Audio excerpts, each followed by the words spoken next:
हम सभी चाहते हैं कि हम स्वस्थ रहें, उसके लिए जो 5 सिद्धांत है उसे हम पंचतंत्र कहते हैं। स्वास्थ्य के पंचतंत्र।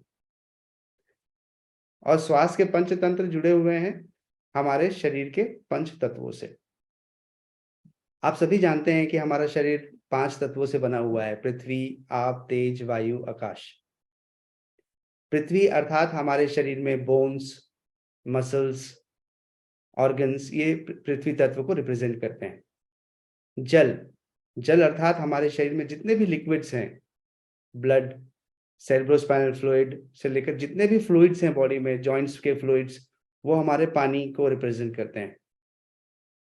तेज, तेज का अर्थ है हमारे शरीर की जो जठराग्नि है, भूख है, वो हमारे शरीर में अग्नि तत्व को रिप्रेजेंट करती है। वायु, तो वायु हमारे शरीर में लंग्स के माध्यम से प्रवाहित होती है, बाकी पूरे शरीर में प्रवाहित होती है, तो वो वायु तत्व है। और पांचवा है आकाश। हमारे जितने भी पाचन क्रिया के अंग हैं, अगर उनमें कुछ ना हो तो वो खाली होते हैं। खाली स्थान अर्थात स्पेस, जहां पर स्पेस हो, जहां पर हम चीजें रख सकते हैं। तो हमारी सबसे ज्यादा स्पेस हमारे पास होती है मुंह से लेकर गुदा द्वार तक। और आपको जानकर के आश्चर्य होगा कि हमारे मुंह से लेकर गुदा द्वार तक की टोटल स्पेस अगर मैं आपको बताऊं तो हाफ बैडमिंटन कोर्ट का सरफेस एरिया है। इतना स्पेस है हमारे पास, हमारे जीआई ट्रैक्ट में। तो अर्थात आकाश। तो पंच तत्वों से बना हुआ ये शरीर, पंच तत्व तत्व हमारे शरीर में रिप्रेजेंटेड है। तो ये 5 तत्व में अगर हम स्वस्थ रहना चाहते हैं तो पहला सिद्धांत जाता है भोजन से। हमारा भोजन कैसा होना चाहिए, जिसके बारे में अभी मैं आप लोगों को विस्तार में बताना चाहूंगा। दूसरा है जल तत्व से। पानी को लेकर के कुछ तथ्य कुछ लोगों को सही पता है, कुछ लोगों को तथ्य के बारे में कुछ कंफ्यूजन्स हैं, तो हम उसको क्लियर करेंगे। तीसरा है हमारी एक्सरसाइजेस से जुड़ा हुआ, स्पेशली आप सभी जो नियमित योग करते हैं और योग करके अपने आप को स्वस्थ रखना चाहते हैं, तो वो क्यों जरूरी है। चौथा है उपवास तत्व। उपवास तत्व क्यों हमारे शरीर को उपवास की जरूरत है और उपवास कैसे हम कर सकते हैं। और पांचवा है ईश्वर का नाम। तो प्रयास करेंगे आखिरी में कुछ देर ईश्वर का स्मरण करें और इस सत्र को और आनंदमय बनाएं। तो सबसे पहले सिद्धांत पर आते हैं, भोजन का सिद्धांत। तो हमारा भोजन कैसा होना चाहिए। तो भोजन को समझने के लिए आपको यह समझना होगा कि हमारा जो ब्लड है उसका जो पीएच होता है वो लगभग 7.4 होता है। 7 के नीचे कुछ भी होता है तो वो एसिडिक होता है, और 7 के ऊपर कुछ भी होता है तो वो एल्कलाइन होता है। और हमारा पूरा शरीर अभ्यस्त है एल्कलाइन मीडियम में काम करने के लिए। आप इस बात से उसको समझ सकते हैं कि आज पूरे इंडस्ट्री में अल्कलाइन वाटर की बहुत डिमांड है, बहुत अल्कलाइन वाटर बिक रहा है। लोग अपने घरों में अल्कलाइन वाटर की मशीन्स लगा रहे हैं जो काफी कॉस्टली है, 1.5 2 2.5 लाख रुपए की मशीन्स लगा रहे हैं, और ये सोचते हैं, ये मानते हैं कि उस पानी को पीकर के वो अपने आप को स्वस्थ रख सकते हैं। बट जो सिद्धांत मैं आपको फूड से जुड़ा हुआ बता रहा हूं, अगर आप उसका पालन करेंगे ना तो आपको किसी अल्कलाइन वाटर की जरूरत नहीं पड़ेगी। क्यों? क्योंकि आपने जड़ को, रूट को करेक्ट कर लिया। रूट क्या है? हमारा भोजन ऐसा होना चाहिए जिसमें 80% अल्कलाइन चीजें हों और 20% एसिडिक चीजें हों। और हो रहा है ठीक विपरीत। हमारे भोजन में है 80% जो है वो एसिडिक चीजें हैं और 20% अल्कलाइन चीजें हैं। और आपको मैं बता दूं कि इस संसार में सबसे ज्यादा बिकने वाली दवाई है एंटासिड्स। और वो इतना इतना एंटासिड बिक क्यों रही है? क्या रीजन है कि लोग इतना एंटासिड खरीद रहे हैं, खा रहे हैं, तब भी उनको एसिडिटी की प्रॉब्लम से कोई सॉल्यूशन नहीं हो रहा है। तो एसिडिटी होती ही क्यों है? एसिडिटी के 3 कारण हैं: हरी, वरी एंड करी। जल्दीबाजी, हड़बड़ में रहते हैं, हर काम फटाफट होना चाहिए।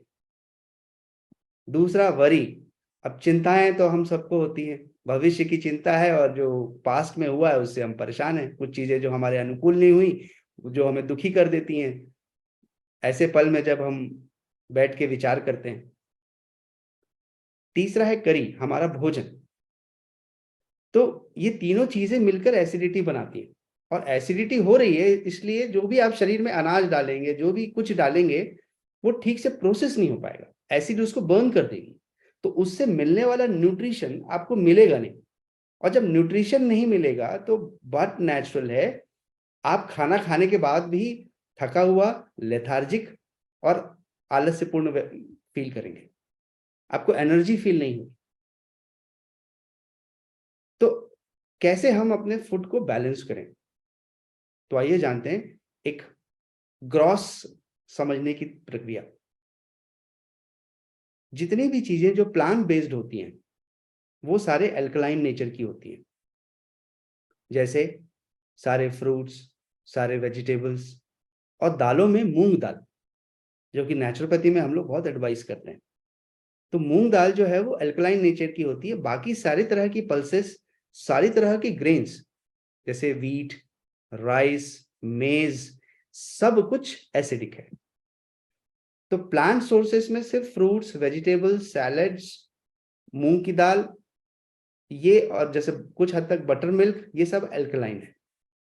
और एसिडिक क्या है? जो भी एनिमल सोर्स से प्राप्त होता है, right from egg, meat, milk.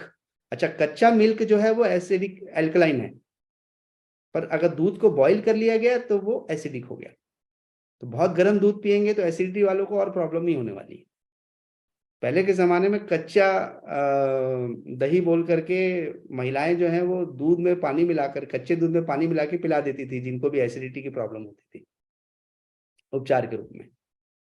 तो अगर सारी चीजों में, अब मान लीजिए कोई व्यक्ति अपने दिन की शुरुआत करता है बिस्किट से, जो कि मैदा, शक्कर, तो सारी जो स्वीट्स हैं वो सब एसिडिक हैं। खीर एसिडिक है, जितने स्वीट्स हम लोग खाते हैं, शुगर बेस्ड चीजें खाते हैं, वो सारे एसिडिक हैं। पर जो रॉ शुगर है, जिसे हम गुड़ कहते हैं, वो अल्कलाइन है। तो आप एसिडिक चीजों से अगर दिन की शुरुआत कर रहे हो, चाय आप पी रहे हो, चाय के साथ बिस्किट खा रहे हो, इससे निकृष्ट नाश्ता या शुरुआत तो दिन की हो ही नहीं सकती। ये मैं नहीं, बहुत बड़े बड़े डाइटिशियंस कहते हैं इस चीज को। उसके बाद फिर आप क्या कर रहे हैं? फिर आप नाश्ते में पराठा या चाय या फिर रोटी चाय ले रहे हैं, दोनों है एसिडिक। चाय भी है, चाय कॉफी भी है एसिडिक, और रोटी भी एसिडिक। तो अब हो क्या रहा है? पूरे एसिड के साथ आपके दिन की शुरुआत हो रही है। पर इसके विपरीत अगर दिन की शुरुआत सिट्रस फ्रूट्स के साथ होती है या नींबू पानी से होती है, तो वो बहुत अल्कलाइन होने के साथ साथ बॉडी की फंक्शनिंग ओवरऑल इंप्रूव कर देता है।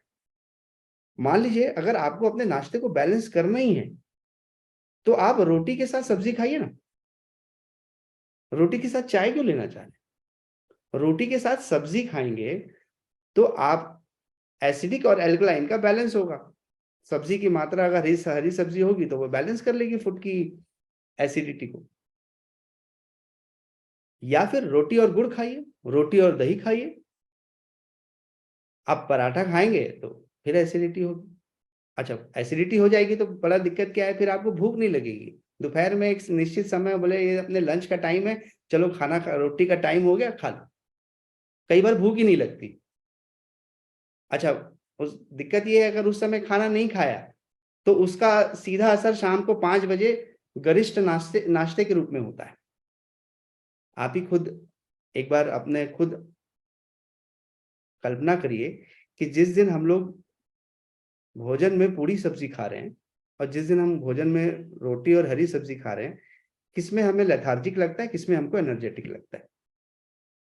क्योंकि जितने फैटी फूड्स होते हैं उनको डाइजेस्ट करने में बॉडी को बहुत मेहनत करनी पड़ती है, और इसलिए वो बहुत ज्यादा मेहनत जब करता है तो वो शरीर के बाकी अंगों की तरफ, हाथ पैर की तरफ रक्त का प्रवाह को रिड्यूस कर देता है। तो इसलिए वो शरीर हमारा लेथार्जिक हो जाता है। तो जैसा हमारा भोजन होगा उसके अनुरूप हमारे शरीर में हमारा व्यवहार होगा। तो सबसे पहली जरूरत है कि हम एल्कलाइन चीजों को जोड़ें। कैसे कर सकते हैं भाई? आप अगर अच्छा ब्रेकफास्ट चाहते हैं तो ट्राई करके देखिए ना, कि आप स्प्राउट्स खा के देखिए, फ्रूट्स खा के देखिए। पता है आपको, नहीं पता ऐसा नहीं है, पर नेचर ऑफ वर्क के हिसाब से अगर आपको लगता है कि आपको अच्छा नाश्ता करना चाहिए, करिए, बिल्कुल करिए। रोटी सब्जी खाइए। आप दलिया खाइए, ऐसी चीजें खाइए, बट एक अल्कलाइन चीजों से मॉर्निंग की शुरुआत कर लीजिए, तो उससे आपका शरीर बेहतर और बैलेंस रहने वाला है। जैसे जैसे हम ऑयली चीजें खाते रहेंगे वैसे वैसे हम लेथार्जिक होते जाएंगे और हमारा बॉडी डल होते जाएगा, हमारी बॉडी की फंक्शनिंग रिड्यूस होते जाएगी। तो इस बात का विशेष ध्यान रखें कि आपको अपने भोजन की एल्कलिनिटी और एसिडिटी को बैलेंस करना है। चॉइस करिए कि मैंने आज दिन भर के फूड कॉम्बिनेशन में कितनी चीजों को एसिडिक रखा हुआ है और कितनी चीजों को एल्कलाइन रखा हुआ है। जितने भी प्रोसेस फूड्स हैं, सॉसेस हैं, जैम्स हैं, मैदा बेस्ड चीजें हैं, सारे एसिडिक इन नेचर है। अब हमने तो सोचा कि हमने तो एक अच्छा ब्राउन ब्रेड सैंडविच ही खाया है, बट सॉसेस और जैम के साथ तो वो ब्राउन ब्रेड सैंडविच भी हमारे लिए बहुत एसिडिक काम करने वाला है। तो सेट सो आपका जो मील है, मील प्लान, चाहे आप दिन में 2 बार लेते हो या 3 बार लेते हो, आपको इस बैलेंस को दिमाग में बैठाना है। दूसरी इंपॉर्टेंट चीज, कैलोरी के टर्म्स में अगर आप वेट लॉस करना चाहते हैं, तो वेट लॉस करना चाहते हैं तो एक सिंपल सा सिद्धांत याद रखें कि हम जो भी कच्ची चीजें ग्रहण करते हैं, सलाद, सब्जियां, इसके 100 ग्राम में 20 कैलोरी होती है। मैं एक मोटा मोटी आपको कैलोरी काउंट बता रहा हूँ। जितने भी हम फ्रूट्स खाते हैं उसमें 100 ग्राम में जो है 50 कैलोरीज होती है। 100 ग्राम की वैल्यू बात कर रहे हैं हम यहाँ पर। कुछ एक्सेप्शंस हैं, जैसे सब्जियों में आलू है, उसमें 20 कैलोरी नहीं होती, उसमें फिर वो ज्यादा कैलोरी होती है। फलों में आम है, केला है, चीकू है, इसमें 50 कैलोरी नहीं होती, इसमें 100 कैलोरी होती है। वैसे ही एक बाउल राइस, जब हम 25 ग्राम राइस को कुक करेंगे ना, तो पानी वानी ऐड होने के बाद वो 100 ग्राम का बन जाएगा। तो उसमें से 100 कैलोरी मिलेगी। मतलब अगर मैंने एक बाउल छोट कटोरी राइस लिया हुआ है तो उसमें 100 कैलोरी है। एक चपाती खा रहा हूं तो वो 100 कैलोरी है। एक कटोरी में हरी सब्जी खा रहा हूं तो वो लगभग ऑयल और सारे कॉम्बिनेशन में बनने के बाद 150 से 200 कैलोरी है। तो अब आप खुद डिसाइड करिए कि अगर एक 25 साल से लेकर 65 साल तक के कैलोरी की रिक्वायरमेंट की बात करें तो महिलाओं को चाहिए 2000 कैलोरी एवरेज, और पुरुषों को चाहिए 2500 कैलोरी अगर वो एक्टिव हैं तो। और सेडेंट्री हैं तो महिलाओं को चाहिए 1600 और पुरुषों को चाहिए मैक्सिमम 1800 से 2000। सेडेंट्री लाइफस्टाइल मतलब बहुत फिजिकल लेबर नहीं है, बहुत फिजिकल वर्क नहीं है, तो आप 1600 कैलोरी आपके लिए मोर देन सफिशिएंट है फीमेल्स के लिए। तो अब कैलोरी गणना कैसे कर सकते हैं? मान लीजिए मैंने एक सेब लिया जो कि 200 ग्राम का है, तो मैंने आपको बताया 100 ग्राम के सेब में 50 कैलोरीज है, तो 200 ग्राम का सेब मैंने खा लिया तो मेरे को 100 ही कैलोरी मिली। पर उसके साथ सपोज मैंने 50 ग्राम 100 ग्राम पनीर खा लिया तो उसमें 2 250 300 कैलोरी है। अब नाश्ता देखेंगे तो कुछ भी नहीं, 2 सेब लिया या एक सेब लिया और उसके साथ में 50 100 ग्राम का पनीर खाया, बट कैलोरी वैल्यू हो गई बढ़ करके वो 400 के आसपास, 450 के आसपास। मतलब बिना कुछ खाए भी हम इतनी कैलोरी ग्रहण कर सकते हैं। प्लस उसमें जो फैट्स हैं, तो आपके भोजन का आइडियल कॉम्बिनेशन क्या बताया गया? लगभग 45 to 60% कार्बोहाइड्रेट होना चाहिए। ये मैं नहीं कह रहा हूँ, नेशनल इंस्टीट्यूट ऑफ न्यूट्रिशन जो कि हैदराबाद में स्थित है उनका फॉर्मूला है। 25 से 30% प्रोटीन होना चाहिए और 10 to 15% ही फैट होना चाहिए। मतलब दिन भर में एक व्यक्ति को मैक्सिमम से मैक्सिमम 2 से 3 चम्मच ऑयल या घी का कॉम्बिनेशन मोर देन सफिशिएंट है। मैंने एक फैमिली में स्टडी किया कि 4 लोगों के फैमिली में एक महीने में कितना ऑयल लग रहा है, तो उन्होंने बताया कि हमारे घर में लगभग 4 से 5 लीटर ऑयल लग रहा है, हम 4 लोगों की फैमिली है, और लगभग 1 से 1.5 लीटर घी लग रहा है। और इसके अलावा तो टोटल हमने हिसाब लगाया है कि 4 लोगों की फैमिली में लगभग 4 से 6 लीटर का फैट कंजप्शन हो रहा है। ऑयल 4 लीटर ऑयल और 1 1.5 लीटर घी, तो हमने 6 लीटर को मान लिया, तो साल भर में उसकी वैल्यू हो गई लगभग 72। तो 72 केजीज या लीटर जो है वो उनके घर में ऑयल लग रहा है। डिवाइडेड बाय 4 करिए, कितना रेशियो निकलेगा? 72 डिवाइडेड बाय 4। और एक व्यक्ति अगर 18 या 18 दूनी 36, 36 दूनी 72। तो अगर एक व्यक्ति के शरीर में 18 लीटर ऑयल या तेल जा रहा है घर में खपत में, बाकी बाहर की जो चीजें हम ग्रहण करते हैं, होटलों में जाके जो खाते हैं, वो सब तो काउंट ही नहीं करते, वो सब तो काउंटेड ही नहीं है। जो अचार पापड़ हम जो अचार चीज वगैरह खा रहे हैं जिसमें एक्स्ट्रा ऑयल और सॉल्ट होता है, उसको हम काउंट ही नहीं कर रहे। तो इतना ऑयल कंज्यूम होने के बाद अगर आप में एक्सरसाइजेस नहीं करते हैं, कार्डियो एक्टिविटीज नहीं करते हैं, तो ये फैट शरीर से निकलेगा कैसे? किचन की चिमनी को देखिए, उसमें जब, या एग्जॉस्ट को देखिए, वहां पर जो काला काला जम जाता है, उसको निकालने के लिए ब्लेड से खरचना पड़ता है इतना ज्यादा। तो आपके शरीर में जाने वाला ये फैट जो कुक होके गया है, वो उसको कैसे निकाला जाएगा अगर आप रेगुलर एक्सरसाइजेस नहीं करते हैं, कार्डियो एक्टिविटीज नहीं करेंगे? तो और शरीर में ब्लॉक्स पैदा करेगा, और हार्ट ब्लॉक होगा तो बट नेचुरल है कि आपकी बॉडी की फंक्शनिंग और कम होती जाएगी। शरीर में रक्त प्रवाह ही नहीं होगा तो शरीर में काम कैसे होगा? तो इसलिए आपके भोजन में जो भी हम फल, सलाद या अंकुरित अनाज या जूस की बात करते हैं, इनका सबसे बड़ा फंक्शन है कि ये शरीर के उस फैट को कम करते हैं, specially LDL cholesterol. LDL is considered to be a bad cholesterol. तो ये बैड कोलेस्ट्रॉल को कम करने के लिए आपको हमारे भोजन में इन चीजों को किसी न किसी प्रारूप में होना चाहिए, पर कच्चा और पक्का एक साथ नहीं खाना चाहिए। कच्ची चीजें और पक्की चीजें अगर हम एक साथ खाने लगेंगे तो हमारे शरीर के लिए असुविधा ही निर्मित होगी, क्योंकि शरीर कंफ्यूज हो जाएगा कि किस चीज को मैं डाइजेस्ट करूं। पके हुए का डाइजेशन अलग तरीके से होता है, कच्चे का डाइजेशन अलग तरीके से होता है। तो गैप रखें। तो ये था भोजन से जुड़ा हुआ सिद्धांत। हमारे पास जो समय है उसके अनुरूप मैं आपको चीजों को विश्लेषण दे रहा हूँ। बहुत गहराई में भी हम जा सकते हैं, बट इस वक्त के लिए हम इतना सफिशिएंट समझते हैं। दूसरा है पानी का इंटेक। तो ये कहा गया है कि हमारे शरीर से लगभग 1.5 से लीटर के आसपास यूरिन निकलना चाहिए। इतना यूरिन से शरीर की गंदगी निकलती है।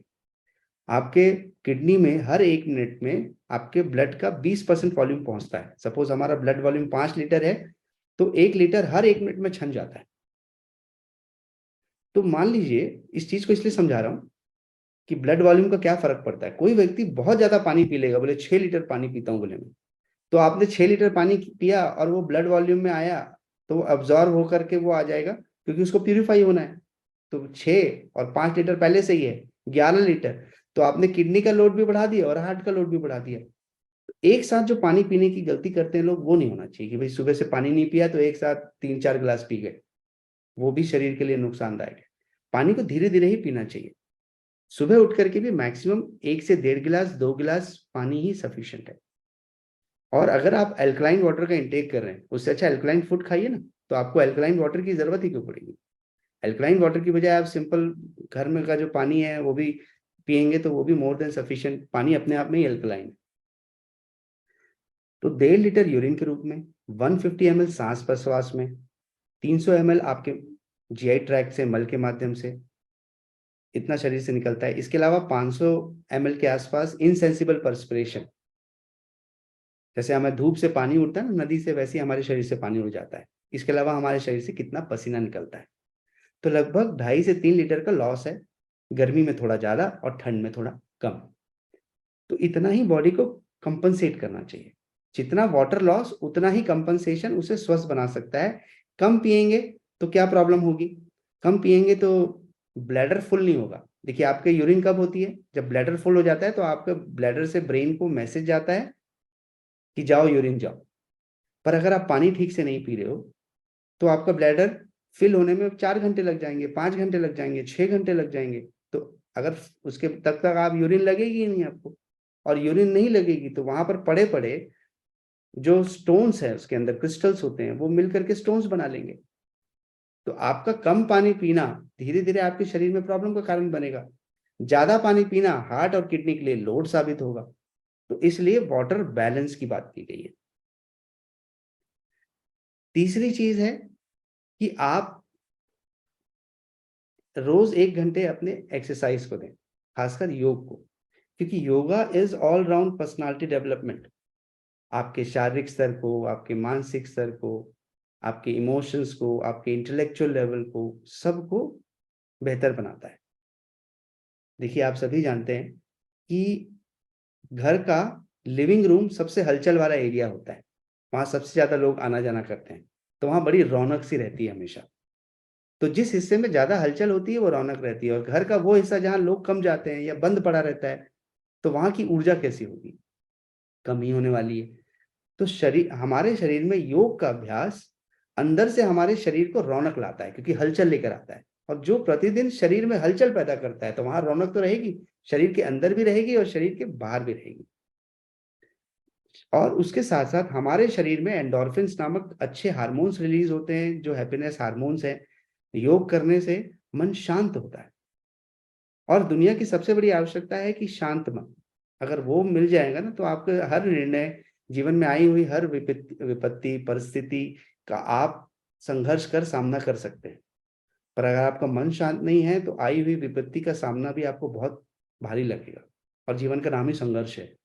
चलता रहेगा, कभी कुछ ना कुछ संघर्ष हमेशा हमारे जीवन में बना रहेगा। तो हमारे लिए आवश्यकता है कि प्रतिदिन 1 घंटे योग करके हम अपने शरीर के अंदर की ऊर्जा को बनाए रखें। चौथा सिद्धांत है उपवास का। उपवास क्यों? हफ्ते में 1 दिन सबको छुट्टी होती है, स्कूलों में छुट्टी होती है, फैक्ट्रियों में शिफ्ट ड्यूटी होती है, वर्कर्स को छुट्टी मिलती है, स्कूलों में छुट्टी के साथ-साथ सब लोग छुट्टी लेते हैं। इनफैक्ट अब तो नियम ये हो गया है कि संडेज़ को घर में महिलाएँ खाना बनाने की बजाय बाहर खाना प्रेफ़र करती हैं, ताकि उनको भी 1 दिन रेस्ट मिले खाना बनाने से। तो जब संसार की हर चीज़ को रेस्ट इसलिए दिया जाता है, ताकि उसकी एफिशिएंसी बनी रहे, उसकी कार्यशक्ति बनी रहे।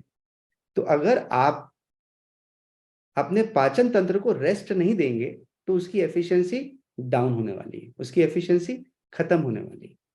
और ऐसे में आप उससे क्या एक्सपेक्ट करेंगे? ऑलरेडी एसिडिक चीज़ें भी खा रहे हैं, पाचन तंत्र को आराम भी नहीं दे रहे हैं, शरीर की समय-समय पर क्लीनिंग भी नहीं करा रहे हैं, तो मेंटेनेंस नहीं कराएँगे तो कैसे चलेगा? तो फास्टिंग क्या है? बॉडी की इंटरनल मेंटेनेंस।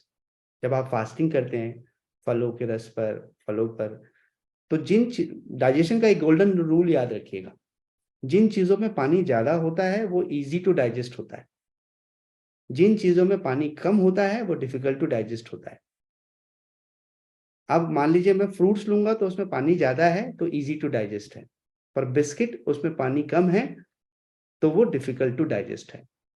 ड्राई फ्रूट्स की बात करूँगा, तो ड्राई है, वाटर नहीं है उसमें, तो वो डिफ़िकल्ट टू डाइजेस्ट है। पर उसी को मैं सोक कर लूँगा, भिगा लूँगा, तो वो और बेहतर हो जाने। तो इसलिए फास्टिंग करके अपने पाचन तंत्र को समय-समय पर आपको आराम देने की ज़रूरत होती है, और इस सिद्धांत को आप अपने लाइफ में अप्लाई करिए। आपको गाइडेंस चाहिए, आप लोमस सर से ले सकते हैं, मुझसे ले सकते हैं कि हम कैसे फ़ास्ट करें, या हमें फ़ास्टिंग करने से और एसिडिटी हो जाती है और प्रॉब्लम हो जाती है, मैं तो खाली पेट रह ही नहीं पाता, खाली पेट रहने से और मुझे प्रॉब्लम हो जाती है। तो इन सब समस्याओं का निराकरण हमारे पास में है। तो आपकी सारी प्रॉब्लम्स का निराकरण हो सकता है, एक बार अगर हम बॉडी को इंटरनली क्लीन कर लें नेचुरोपैथी से। समय-समय पे आप सभी ने नेचुरोपैथी एक्सपीरियंस किया होगा, कभी बाहर, कभी किसी रूप में। तो naturopathy is like renovation of the body. जब रिनोवेशन करेंगे, तो उसके बाद वहाँ शरीर और अच्छा हो जाएगा और फंक्शनल हो जाएगा। और कहा गया है कि धर्म, अर्थ, काम, मोक्षाणाम आरोग्यम मूल उत्तमम। चाहे हमें कुछ भी करना हो जीवन में, धर्म का पालन करना हो, अपनी इच्छाओं को पूर्ण करना हो, पैसे कमाने हो, या मोक्ष प्राप्त करना हो, सबके लिए आरोग्य, अच्छा स्वास्थ्य होना ज़रूरी है। तो ये 4 प्रमुख सिद्धांत अपने आप को स्वस्थ बनाने के लिए हैं। क्योंकि इस प्रेज़ेंटेशन का समय निश्चित है, आधे घंटे का समय मुझे दिया गया था। तो 8 बज रहे हैं और अगले स्पीकर भी हमारे साथ जुड़ चुके हैं। तो मैं समय का बहुत सम्मान करता हूँ, और आप सभी भी बहुत सम्मान करते हैं। तो 5वां नियम जो है, सुबह-शाम प्रार्थना। सुबह उठ कर के आप जो भी अपने मन में आए, उस उनको विचारों को एक पेज में लिख लीजिए। कैसे विचार? जो आप अपने लिए चाहते हैं। और उसे 5 मिनट तक उस पर ध्यान करें। फिर देखिए वो सारी चीज़ें आपके अंदर इतनी खूबसूरत रूप से घटित होने लगेंगी, क्योंकि ब्रह्मांड की पूरी ऊर्जाएँ सुबह उठ कर के, स्पेशली जो अर्ली मॉर्निंग का टाइम होता है, जो ब्रह्मी मुहूर्त का टाइम होता है, सुबह 3:40 से लेके 5:30 बजे का टाइम होता है, वो वर्ल्ड का बेस्ट टाइमिंग है वो सब करने के लिए जो आप चाहते हैं। सिर्फ़ आपको 5 से 10 मिनट प्रार्थना करनी है, जो आप चाहते हैं उसके लिए। और वो ऑफ कोर्स सकारात्मक दिशा में होना चाहिए, किसी के नुकसान के बारे में तो नहीं सोच सकते ना, तब तो वो और गलत ही साबित होगा। तो प्रार्थना, तो ये 5 नियम हैं, जिन्हें हमें पालन करना चाहिए और इससे हम अपने आप को स्वस्थ रख सकते हैं। इसके अलावा आपको कोई मार्गदर्शन की ज़रूरत पड़े, तो मैं हमेशा हाज़िर हूँ, आप मुझसे संपर्क कर सकते हैं, मुझसे मिल सकते हैं और अपने जीवन के लिए और मार्गदर्शन प्राप्त कर सकते हैं। और जैसा कहा था कि आखिरी एंड करने के लिए ईश्वर के प्रति हम समर्पण करेंगे, तो मेरे बाद आप वहीं बैठे-बैठे दोहराएँ और ईश्वर को याद करें। ईश्वर अल्लाह तेरो नाम, सबको सन्मति दे भगवान। ईश्वर अल्लाह तेरो नाम, सबको सन्मति दे भगवान। सारा जग तेरी संतान, सबको सन्मति दे भगवान। सारा जग तेरी संतान, सबको सन्मति दे भगवान। रघुपति राघव राजा राम, पतित पावन सीताराम। सारा जग तेरी संतान, सबको सन्मति दे भगवान। बहुत-बहुत धन्यवाद आप सभी को धैर्यपूर्वक मुझे सुनने के लिए और मैं विशेषकर रोमस सर को बहुत-बहुत धन्यवाद दूँगा कि उन्होंने आप सभी को एक साथ एकत्रित करके इस वार्ता का आयोजन किया, जिसके माध्यम से मैं अपने जीवन के कुछ 25 सालों के अनुभवों को आप लोगों के बीच रख सकूँ, ताकि आपका जीवन बेहतर हो सके। आफ्टर ऑल जीवन देने का ही नाम है। वृक्ष देता ही है सब कुछ, ऑक्सीजन देता है, फल देता है, छाँव देता है। हम मनुष्यों को भी ज़रूरी है कि हम दूसरों को कुछ दें और वो जब दें तो निस्वार्थ भाव से दें। बहुत-बहुत धन्यवाद। नमस्कार।